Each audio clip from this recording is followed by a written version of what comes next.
Mom, It's, look at you, look. you look at me. I am stuck in this car. We got out the fire department.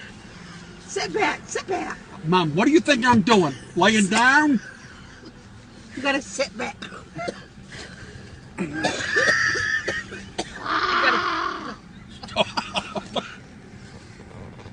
I'm getting hydrophobic. Wait, you gotta get this. You gotta sit. I can't sit back any further, Mom. My whole back's touching the seat. Move over. Move over. Mom, you're making it tighter and I can't breathe. I think we need fire department. There's something wrong with the seatbelt.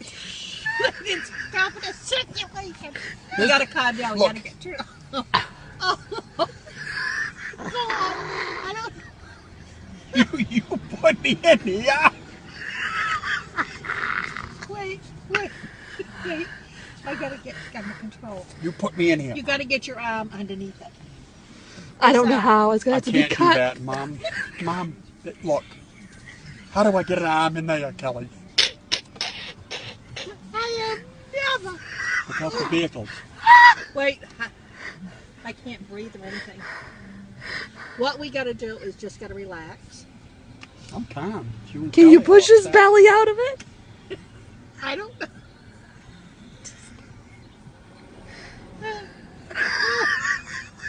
Taking his car back to whatever his name is, Reggie or whoever his name is. Puffy Darling. I don't know what you're gonna do, Flint. Well, you tell me, Mom. Don't. Because you're getting upset. No, I'm not upset. I think it's really gonna You happen. strapped me in. I told you yesterday the belt was defective. It's- Didn't I? It's your body. It's not my fault. You gotta get your arm. This is